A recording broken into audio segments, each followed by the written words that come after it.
இலக்கிய சீரியலில் நாளைக்கு எபிசோடில் என்னென்ன மாதிரியான அட்டகாசமான விஷயங்களும் அமர்க்கலமான விஷயங்களும் நடக்க போகுது அப்படின்றத பற்றி தாங்க நாம் இப்போ இந்த வீடியோவில் பார்க்க போகிறோம். இப்போ தான் நீங்கள் ஃபஸ்ட் டைம் நம்ம சேனலை பார்க்க வரீங்க அப்படின்னா மறக்காமல் லைக் பண்ணுங்கள், ஷேர் பண்ணுங்கள், சப்ஸ்கிரைப் பண்ணிவிட்டு பாருங்கள். வாங்க இப்போது வீடியோக்குள்ளே போகலாம்.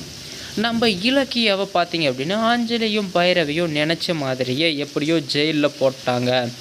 இதுக்கு முழுக்க திட்டம் போட்டது யாருன்னு பார்த்தீங்க அப்படின்னா நம்ம அஞ்சலியுடைய பிளான் தாங்க சொல்லணும்.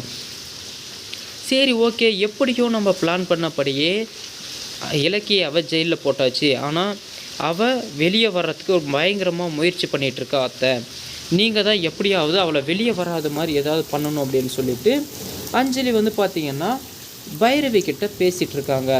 இதெல்லாம் கேட்ட உடனே, நீ எதுக்கு கவலைப்படாத அஞ்சலி, அவளை உள்ள தள்ள தெரிஞ்ச எனக்கு அவளை வெளியே வர முடியாத மாதிரியும் என்னால் பண்ண தெரியும். அவள் எந்த அளவுக்கு அவளுக்கு சான்ஸ் கொடுக்காம நம்ம பார்த்துக்கிறோமோ அந்த அளவுக்கு பார்த்திங்கன்னா அவள் வெளியவே வர முடியாது. நீங்கள் அப்படி சொல்கிறீங்க அத்தை, ஆனால் சொல்லப்போனால் பார்த்தீங்கன்னா இலக்கியாவை வெளியே கொண்டு வர்றதுக்காக கௌதம் எவ்வளவோ பயங்கரமாக பாடுபட்டுருக்கான். இதுக்கு எல்லாமே உங்கள் புள்ள தாங்க காரணம் அப்படின்னு சொல்லும்பொழுது நம்ம பைரவி பார்த்திங்கன்னா பயங்கரமாக டென்ஷன் ஆகிடுறாங்க. என்ன தான் பண்ண முடியும், என் பிள்ளையாக இருந்தாலும் அவனை தடுக்க முடியல. வேறு யாராவது இருந்திருந்தால் நேரத்துக்கு அவங்களாம் அடித்து தூக்கி விசிறி அடிச்சிருப்பேன். நான் வளர்த்த பிள்ளையாக போயிட்டான், அதனால தான் நான் பார்த்துட்ருக்கேன். இல்லைன்னா என்ன நடக்கும்னு எனக்கே தெரியாது. நீ எதுக்கு கவலைப்படாத, அதுக்கும் நான் ஒரு வழி வச்சுருக்கேன். அவங்க வக்கீல்கிட்ட போனாலும் சரி, எஸ்பி ஆஃபீஸ் போனாலும் சரி, கலெக்டர்கிட்டே போனாலும் சரி, அதை பார்த்துக்கிற அளவுக்கு என்கிட்ட தெம்பு இருக்குது. நீ எதுக்குமே கவலைப்படாத. அவள் இனிமேல் வெளியே எப்படி பார்த்தாலும் ஒரு 7 வருஷமாவது அவளை நான் உள்ளத்தெல்லாம் விட மாட்டேன்.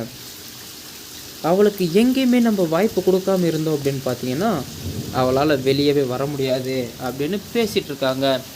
இதெல்லாம் ஓகே, என்ன தாங்க பண்ணுறது அப்படின்னு சொல்லிட்டு நம்ம பைரவி கிட்ட ஐடியா கேட்குறாங்க நம்ம அஞ்சலி.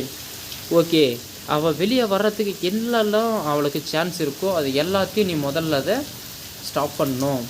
நீ முதல்ல ஃபஸ்ட்லேருந்து இதான நம்ம மிஸ்டேக் பண்ணியிருக்கோமோ அப்படின்னு சொல்லிட்டு பாரு அப்படின்னு சொல்லிட்டு சொல்கிறாங்க.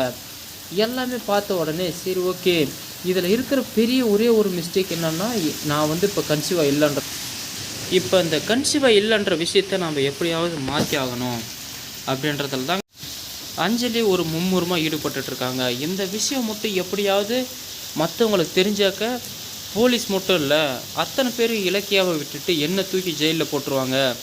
இதை எப்படியாவது மேனேஜ் பண்ணி ஆகணும் அப்படின்னு சொல்லிட்டு அஞ்சலி ஒரு குழப்பத்திலே சுற்றிட்டு இருக்காங்க. இதுக்கப்புறம் என்ன நடக்க போகுதுன்றதை அடுத்தடுத்த வீடியோவில் பார்ப்போம்.